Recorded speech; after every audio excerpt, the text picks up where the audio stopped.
friends, disciples, and devotees. At this time of the coronavirus, still hanging in the Earth's atmosphere, I ask all of you to join with me for a few moments in a prayer that all those who have been infected may be cured completely and quickly.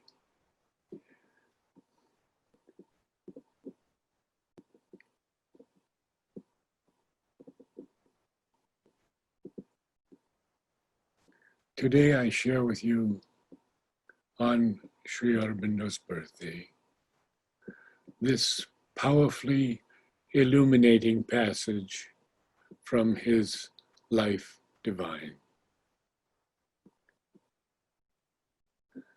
You know,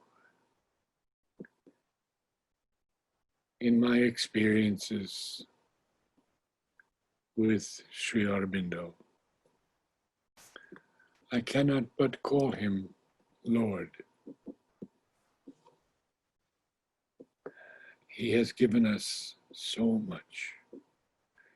And when we read Mother's words on the Samadhi, we can understand perhaps just a little of how much he has achieved for us, suffered for us, and realized for us. So we begin.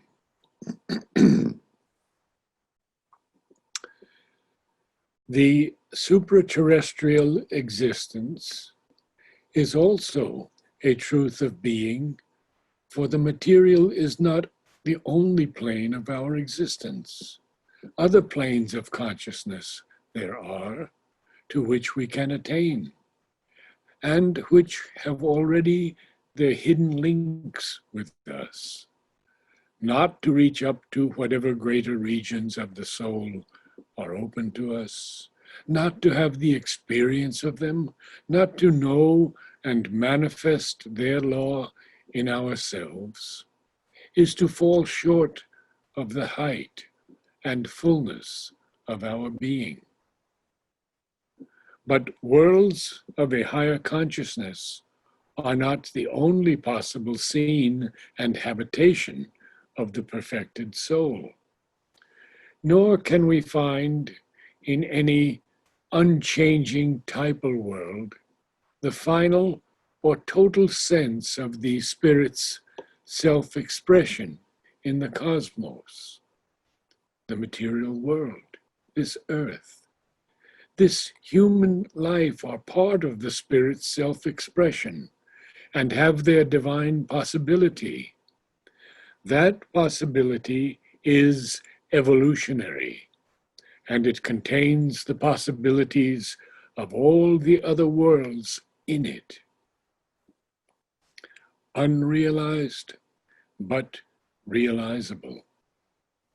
Earth life is not a lapse into the mire of something undivine, vain, and miserable, offered by some power to itself as a spectacle, or to the embodied soul as a thing to be suffered and then cast away from it. It is the scene of the evolutionary unfolding of the being, which moves towards the revelation of a supreme spiritual light and power and joy and oneness, but includes in it also the manifold diversity of the self-achieving spirit. There is an all-seeing purpose in the terrestrial creation.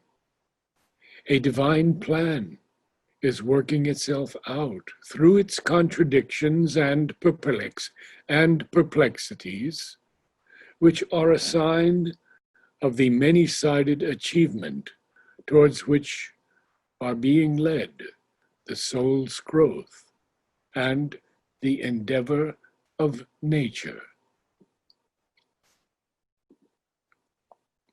It is true that the soul can ascend into worlds of a greater consciousness beyond the earth.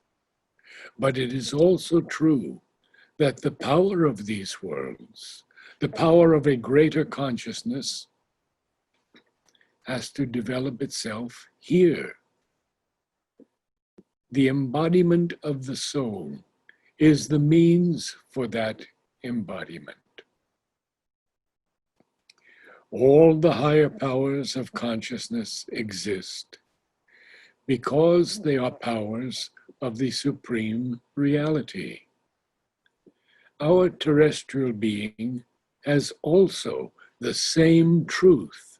It is a becoming of the one reality, which has to embody in itself these greater powers. Its present appearance is a veiled and partial figure. And to limit ourselves to that first figure, to the present formula of an imperfect humanity, is to exclude our divine potentialities. We have to bring a wider meaning into our human life and manifest in it the much more that we secretly are. Our mortality is only justified in the light of our immortality. Our earth can know and be all itself only by opening to the heavens. The individual can see himself aright and use his world divinely only when he has entered into the greater planes of being and seen the light of the Supreme and lived in the being and power of the divine and eternal.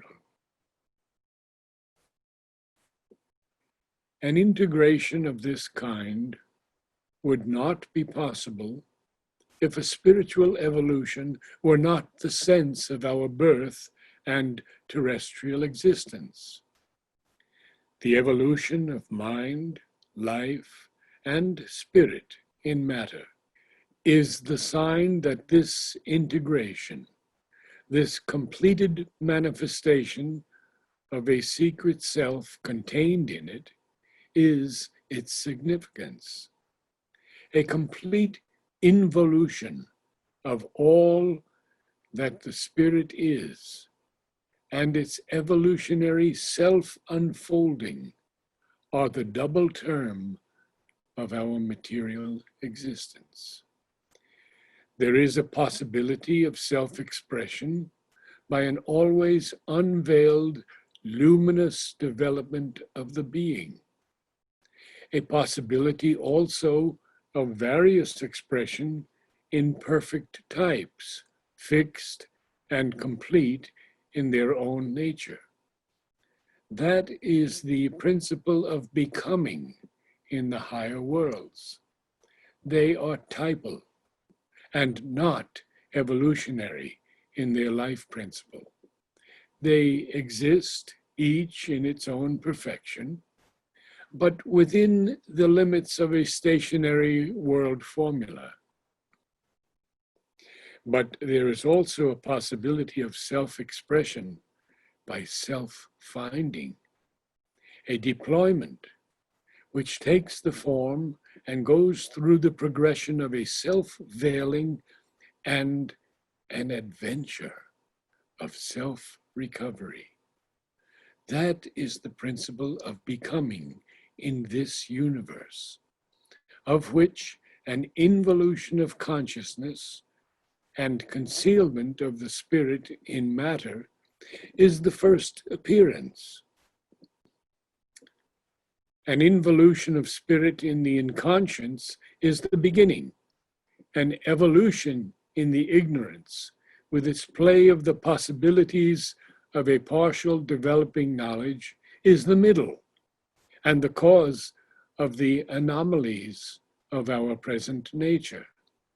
Our imperfection is the sign of a transitional state, a growth not yet completed, an effort that is finding its way, a consummation in a deployment of the Spirit's self-knowledge and the self-power of its divine being and consciousness is the culmination.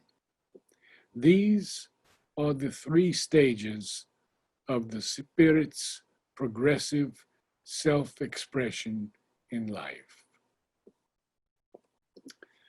The two stages that have already their play seem at first sight to deny the possibility of the later consummating stage of the cycle, but logically they imply its emergence. For if the inconscious has evolved consciousness, the partial consciousness already reached must surely evolve into complete consciousness. It is a perfected and divinized life for which the earth nature is seeking. And this seeking is a sign of the divine will in nature. Other seekings also there are, and these too find their means of self-fulfillment. A withdrawal into the supreme peace or ecstasy, a withdrawal into the bliss of the divine presence, are open to the soul in earth existence. For the infinite, in its manifestation, has many possibilities and is not confined by its formulations. But neither of these withdrawals can be the fundamental intention in the becoming itself here. For then, an evolutionary progression would not have been undertaken. Such a progression here can only have for its aim a self-fulfillment here. A progressive manifestation of this kind can only have for its soul of significance the revelation of being in a perfect becoming. Namaste to all. And I invoke the blessings and the grace of Sri Aurobindo and Mother on each of you. Namaste.